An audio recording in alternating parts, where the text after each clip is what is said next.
శ్రీ గురుభ్యో నమః. మనం అక్బర్ బీర్బల్ కథలు చెప్పుకుంటున్నాం కదా. అందులో భాగంగా ఇప్పుడు మనం చెప్పుకోబోయే కథ, ఇంతకుముందు మనం బంగారు నాణాలు అని ఒక కథ చెప్పుకున్నాం. ఇంచుమించుగా కొంచెం అటు ఇటుగా అలాగే ఉంటుంది ఈ కథ. ఈ కథ పేరు నేను ఈ కథ చివరిలో చెప్తాను. ఈలోపుగా మీరు కథ వింటూ కథ పేరు ఏమై ఉంటుందా ఆలోచిస్తూ ఉండండి, సరేనా? ఇప్పుడు కథలోకి వెళ్దాం. అక్బర్ చక్రవర్తి కాలంలో ఓ ముసలావిడ ఉండేది. పాపం ఆవిడకు నా అన్న వాళ్ళు ఎవ్వరు లేరు. ఒక్కత్తి ఒంటరిగా ఉండేది. ఇలా రోజులు గడుస్తూ ఉండగా ఒక రోజున ఆవిడకు హజ్ యాత్రకు వెళ్ళాలి అని కోరిక కలిగింది. ఆ సమయంలోనే ఊళ్ళో మరికొందరు కలిసి హజ్ యాత్రకు వెడుతున్నారని తెలిసింది ఆవిడకి. ఇంకేముంది, వాళ్ళతో కలిసి యాత్రకు వెడితే బాగుంటుంది అని అనిపించింది ఆవిడకి. సరే, వాళ్ళని కలిసి తాను కూడా మీతో కలిసి రావాలనుకుంటున్నాను యాత్రకి అని చెప్పింది. వాళ్ళు కూడా సరే రమ్మన్నారు. మరి యాత్రకు వెళ్ళాలంటే డబ్బులు కావాలి కదా. అందుకని ఏం చేసింది ఆవిడ, తన దగ్గర ఉన్న బంగారు నగలన్నింటినీ అమ్మేసింది. నగలు అమ్మగా వచ్చిన డబ్బులో కొంత తన దారి ఖర్చులకు ఉంచుకుంది. మిగిలిన డబ్బులను ఒక సంచిలో వేసి మూటగట్టింది. కట్టి ఆ సంచిని మైనంతో అతికించేసింది. అంటే మనం లక్క సీల్ వేస్తాం కదా, ఇప్పుడు అలాగా సీల్ చేసింది. ఆవిడ హజ్ యాత్రకు వెడుతోంది కదా, మరి ఆ డబ్బు సంచిని ఎక్కడ ఉంచాలి? ఇంట్లో ఉంచడం అంత మంచిది కాదు. ఎందుకంటే ఇంట్లో ఆవిడ ఒక్కతే ఉంటుంది అని చెప్పుకున్నాం కదా, అందుకని ఇంట్లో ఉంచడం మంచిది కాదు. మరి ఆవిడ యాత్రకు వెడితే ఇంట్లో ఎవరు ఉండరు కదా. ఇల్లు తాళం పెట్టి వెడుతూ ఆ డబ్బంతా ఇంట్లో పెట్టి వెడితే అలాగని దొంగలకి తెలిసిందనుకోండి, ఏమవుతుంది? వాళ్ళు ఊరుకోరు కదా. ఇంటికి వేసిన తాళం పగలగొట్టి ఇల్లంతా దోచుకుంటారు. అందుకని ఇంట్లో అంత డబ్బు పెట్టి యాత్రకు వెళ్ళడం అంత సురక్షితం కాదు అని అనిపించింది ఆవిడకి. పోనీ డబ్బంతా తనతో తీసుకువెడదామా అంటే పెంట తీసుకెళ్ళడం కూడా అంత మంచిది కాదు. మరి ఏం చేయాలి? ఇలా చాలాసేపు ఆవిడ ఆలోచించి చివరికి ఒక ఆలోచనకు వచ్చింది. ఆ ముసలావిడ ఇంటి పక్కన ఓ వ్యక్తి ఉన్నాడు. అతనికి అందరూ చాలా నిజాయితీపరుడని మంచివాడని అంటూ ఉంటారు అతన్ని. కాబట్టి అతని దగ్గర తన డబ్బు దాచిపెట్టుకుంటే డబ్బు చాలా సురక్షితంగా ఉంటుంది అని ఆవిడకి అనిపించింది. ఈ ఆలోచన రావడంతోనే ఆవిడ ఏం చేసింది, ఆ డబ్బు సంచిని తీసుకుని అతని దగ్గరికి వెళ్ళింది. అతను కూడా ఆవిడని చాలా ఆప్యాయంగా ఆహ్వానించాడు. రెండమ్మా రండి అంటూ. చూడు బాబు, నువ్వు నాకు సాయం చేసి పెట్టాలి అని అడిగింది ఆ పెద్ద ఆవిడ. అందుకు అతను ఏం చేయాలో చెప్పండమ్మా అన్నాడు. అప్పుడు ఆవిడ తాను యాత్రలకు వెడుతున్నట్టు చెప్పి తన దగ్గర ఉన్న నగలను అమ్మగా కొంత డబ్బు వచ్చిందని, అందులో కొంత డబ్బును తనతో తీసుకువెడుతున్నానని, మిగతా డబ్బును ఇదిగో ఇలా సంచిలో కట్టి మైనంతో అతికించాను అని చెప్పింది. నేను యాత్ర నుంచి తిరిగి వచ్చే వరకు ఈ డబ్బు సంచిని నీ దగ్గర ఉంచు. ఒకవేళ నేను కనుక యాత్ర నుంచి తిరిగి రాకపోతే అప్పుడు ఈ సొమ్మంతా నీదే అవుతుంది. నీ ఇష్టం వచ్చినట్లుగా నువ్వు ఈ డబ్బును ఖర్చు చేసుకోవచ్చు అని చెప్పింది ఆ ముసలావిడ. అందుకు అతను సరే అని అంగీకరించాడు. ఆవిడ డబ్బును తను భద్రంగా దాచిపెడతానని కూడా చెప్పాడు. డబ్బు మూటను అతనికి అప్పగించింది ఆ ముసలావిడ. ఆ తర్వాత నిశ్చింతగా యాత్రకు వెళ్ళింది ఆ పెద్ద ఆవిడ. ఈ విధంగా కొన్ని రోజులు గడిచిపోయాయి. హజ్ యాత్రకు వెళ్ళిన పెద్ద ఆవిడ మాత్రం తిరిగి రాలేదు. అందరి చేత నిజాయితీపరుడు అని పేరు తెచ్చుకున్న అతను ముసలావిడ యాత్ర నుంచి తిరిగి రాకపోయేసరికి ఎంతో సంతోషించాడు. ఇక ఆ డబ్బులు తనవే కదా అని ఆనందపడ్డాడు కూడా. అనుకోకుండా అంత డబ్బులు కలిసి వచ్చినందుకు తన అదృష్టానికి తానే పొంగిపోయాడు. తనకి స్వేచ్ఛగా డబ్బులు ఖర్చు పెట్టుకోవచ్చని అనుకుంటూ ఉండగా ఆ యాత్రకు వెళ్ళిన ముసలావిడ కాస్త యాత్ర నుంచి తిరిగి వచ్చేసింది. ఈ ముసలావిడ యాత్ర నుంచి తిరిగి రావడం తనకు చాలా బాధ కలిగించింది. ఎందుకంటే డబ్బులు మళ్ళీ ఆవిడకి ఇచ్చేయాలి కదా, అందుకని బాధ కలిగించింది. అయితే పైకి మాత్రం ఏమెరగినట్లు ఆవిడ తిరిగి రావడం తనకు చాలా ఆనందంగా ఉన్నట్టుగా నటించాడు. ఆ ముసలావిడ తాను హజ్ యాత్రకు వెడుతూ అతని దగ్గర దాచుకున్నటువంటి ఆ డబ్బు సంచిని ఇవ్వమని అడిగింది. అతను ఏం చేశాడు, నిజాయితీపరుడు కదా, అందుకని మీరు యాత్ర నుంచి ఇప్పుడే వస్తున్నట్టున్నారు, మీరు ఇంటికి వెళ్ళి విశ్రాంతి తీసుకోండి, నేను స్వయంగా మీ ఇంటికి వచ్చి మీ సంచి మీకు ఇస్తాను అని చెప్పాడు. అందుకు ఆ పెద్దావిడ, అయ్యా ఇన్ని రోజులుగా మీకు ఇచ్చిన శ్రమ చాలదా, ఇంకా మీరు ఇంటి వరకు వచ్చి నా సంచిని నాకు అప్పగించాలా అని అంది. అందుకు ఆ నిజాయితీపరుడు, అమ్మా ఇందులో నేను పడిన శ్రమ ఏమున్నది, మీరు ఆ సంచిని నాకు ఇవ్వగానే దానిని అత్యంత భద్రంగా ఓ చోట దాచిపెట్టాను, అక్కడి నుంచి తీసుకురావడానికి కొంచెం సమయం పడుతుంది, అందుకే అన్నాను మీరింటికి వెళ్ళిపోండి, నేను ఆ సంచిని తీసుకువస్తాను అని చెప్పాడు అతను. ఆ ముసలావిడ అతను చెప్పినటువంటి మాటలు నిజమని నమ్మి పాపం తన ఇంటికి వెళ్ళిపోయింది. అతను చెప్పినట్టుగానే ఆ నిజాయితీపరుడు కాసేపటి తర్వాత ముసలావిడ ఇంటికి వెళ్ళాడు. ఆవిడ యాత్రలకు వెడుతూ తన దగ్గర దాచుకున్న సంచిని భద్రంగా తీసుకొచ్చి ఇచ్చాడు.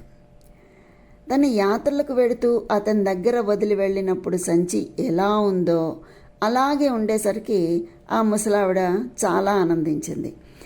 అతని నిజాయితీని మరోసారి అభినందించింది. అతను వెళ్ళిన తర్వాత ఆ ముసలావిడ ఆ డబ్బు సంచి తెరిచి చూసింది. అంతే, ఆ పెద్దావిడకు ఒక్కసారిగా గుండె ఆగినంత పని అయింది.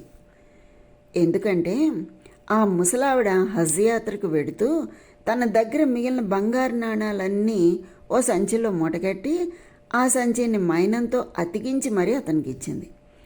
తీరా ఇప్పుడు చూస్తే అందులో బంగారు నాణాలకు బదులుగా రాగి నాణాలు ఉన్నాయి. అవి చూసేసరికి ఆ పెద్దావిడికి గుండె ఆగినంత పని అయింది పాపం.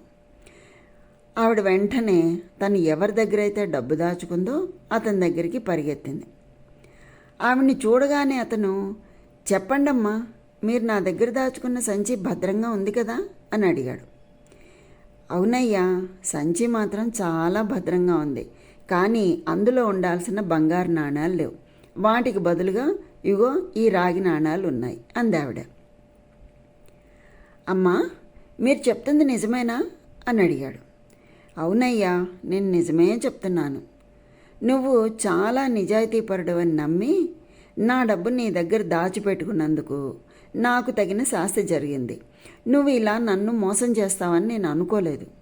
చూడు బాబు, నేను పెద్దదాన్ని, మీ అమ్మలాంటి దాన్ని, దయచేసి నా డబ్బులు నాకు ఇవ్వు, ఆ డబ్బుతోనే నేను మిగతా నా జీవితం అంతా గడపాలి అంటూ అతన్ని ప్రాధేయపడింది. అందుకు అతను ఇలా సమాధానం చెప్పాడు. అమ్మా, మిమ్మల్ని నా తల్లిగా భావించి చెప్తున్నాను, అసలు ఆ సంచిలో ఏముందో నాకు తెలియదు. సరే, ఓ సంగతి చెప్పండి, నేను ఇచ్చిన సంచి మీదే కదా అని అడిగాడు. అవును, ఆ సంచి నాదే అంగీకరించింది ఆ పెద్దావిడ. సంచికి ఎక్కడైనా చిల్లు ఉందా అని అడిగాడు. లేదు అని అంగీకరించింది ఆ ముసలావిడ. మరి నన్ను ఎందుకమ్మా అనుమానిస్తున్నారు? మీరు ఆ రోజు హజ్ యాత్రకు వెడుతూ ఏ సంచినైతే నాకు ఇచ్చారో అదే సంచి ఇది అని ఒప్పుకుంటున్నారు కదా. నేను ఆ రోజున సంచిని దాచిపెట్టాను, తిరిగి ఇదిగో ఈరోజు మీరు వచ్చి అడిగిన తర్వాత నేను ఆ సంచిని చూస్తున్నాను. అసలు ఆ సంచిలో ఏమున్నాయో, అందులో మీరేం దాచిపెట్టారో నాకెంత మాత్రం తెలియదు అన్నాడు. అతను అలా చెప్పాక ఆవిడకి ఏం చేయాలో అర్థం కాలేదు పాపం. చాలాసేపు అతన్ని బతిమాలింది. ఆవిడ ఎంత బతిమాలినా అతను మాత్రం తాను చేసిన తప్పును ఒప్పుకోలేదు. ఆవిడ బంగారు నాణాలు ఆవిడకి తిరిగి ఇవ్వలేదు. ఇక ఆవిడకి ఏం చేయాలో అర్థం కాలేదు. రాజుగారి దగ్గరికి వెళ్ళి మొరపెట్టుకుంది. అక్బర్ చక్రవర్తి ఆ ముసలావిడ చెప్పిందంతా శ్రద్ధగా విన్నాడు. ఆ తర్వాత ఆవిడ ఎవరి దగ్గరైతే డబ్బులు దాచిపెట్టుకుందో అతన్ని పిలిపించాడు. అతను రాజుగారి దగ్గరికి రాగానే రాజుగారికి నమస్కారం చేశాడు. రాజుగారు ఆ ముసలావిడిని చూపిస్తూ, ఈవిడ నీ దగ్గర డబ్బులు దాచుకుందట, నిజమేనా అని అడిగాడు రాజుగారు. అదంతా నాకు తెలియదు మహారాజా, అసలు జరిగిందేమిటో నేను చెప్తాను అంటూ చెప్పడం మొదలుపెట్టాడు. ఈ పెద్దావిడ కొన్ని రోజుల క్రితం నా దగ్గరకు వచ్చింది. నేను హజ్ యాత్రకు వెడుతున్నాను అని చెప్పి ఈ సంచి నా దగ్గర దాచిపెట్టమని అడిగింది. పెద్దావిడ అడిగేసరికి నేను కాదనలేకపోయాను. సరేనని ఆ సంచి తీసుకున్నాను. ఆవిడ యాత్ర నుంచి తిరిగి రాగానే ఆవిడ నా దగ్గర దాచిపెట్టుకున్న సంచి ఆవిడకి ఇచ్చేశాను. ఇది మహారాజా జరిగింది. ఆవిడ నాకు దాచిపెట్టమని ఇచ్చిన సంచిని దాచిపెట్టానే కానీ అందులో ఏముందో నేను చూడలేదు.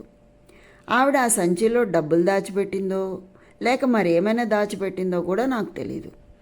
అసలు ఆ సంచిలో ఏమున్నాయో నేను ఆ సంచిని తెరిచి కూడా చూడలేదు.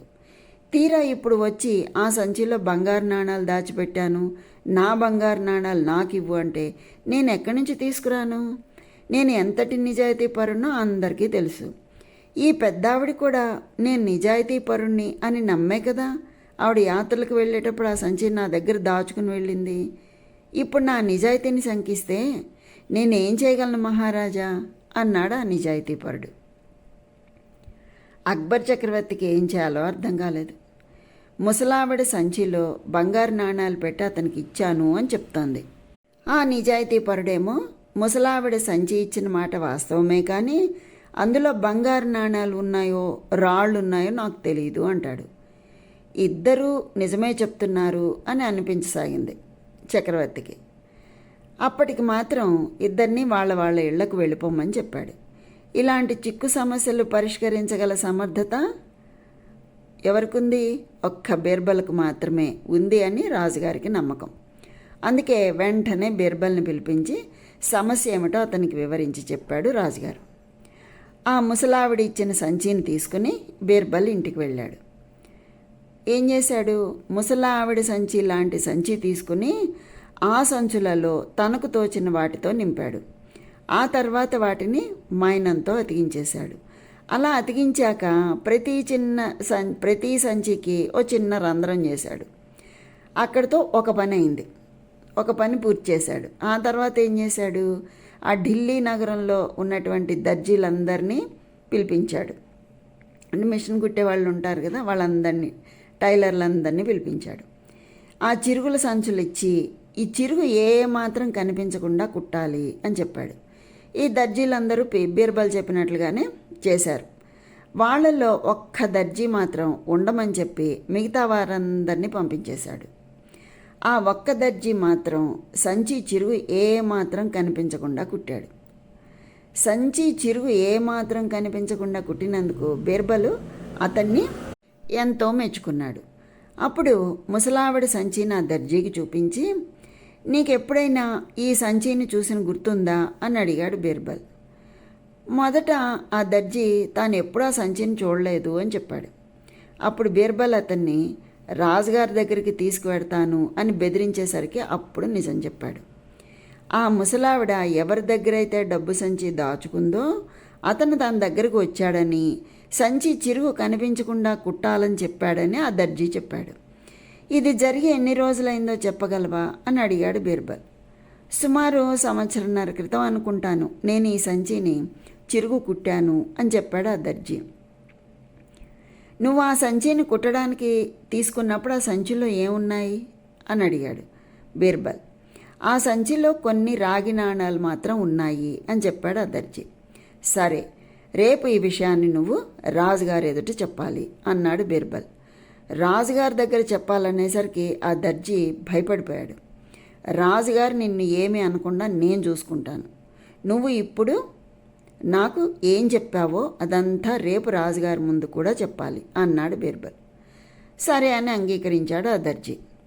చివరిగా ఒక ప్రశ్నకు సమాధానం చెప్పు. ఈ సంచిని కుట్టినందుకు అతను నీకు ఎంత డబ్బు ఇచ్చాడు అని అడిగాడు బీర్బల్.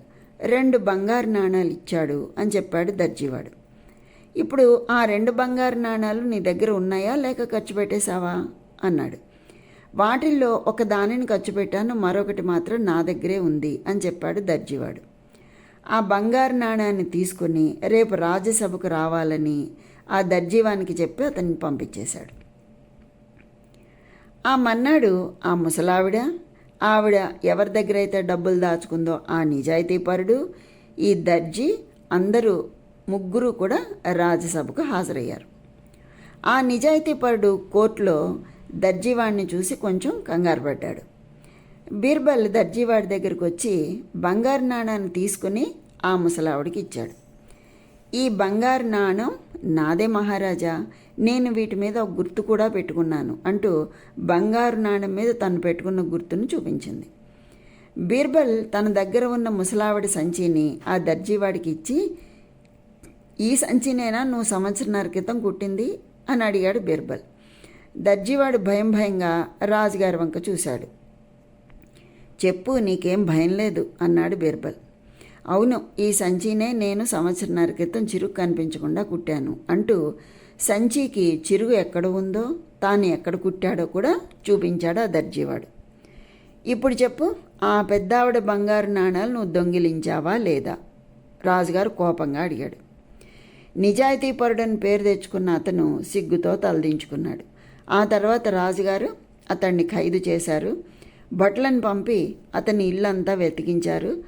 అతని ఇంట్లో ముసలావిడ అతని దగ్గర దాచుకున్న బంగారు నాణాలు దొరికాయి. వాటిని ఆ ముసలావిడికి ఇచ్చి పంపించి ఆ పెద్దావిడను మోసం చేద్దామనుకున్న అతన్ని ఖైదు చేయించాడు అక్బర్ చక్రవర్తి. ఈ విధంగా దొంగ దొరికాడు. మరోసారి బీర్బల్ తెలివితేటలకు ప్రశంసలు లభించాయి. ఏదైనా ఎటువంటి క్లిష్ట సమస్యలైనా పరిష్కరించగలిగే తెలివితేటలు బీర్బల్వి అన్నమాట. మరి ఇంత కథ విన్నారు కదా, బాగుంది కదా ఈ కథ. మరి మీకు కథ పేరేంటో తెలిసిందా? ఇంత విన్నారు కదా. ఏం లేదండి, చివరిలో చెప్పాను కదా, అదే పేరు, దొంగ దొరికాడు. కథ పేరేంటండి? దొంగ దొరికాడు. అది ఈ కథ. బాగుంది కదా. మళ్ళీ మనం మరో మంచి కథతో కలుసుకుందాం. అంతవరకు సెలవు, మరి ఉంటాను. స్వస్తి.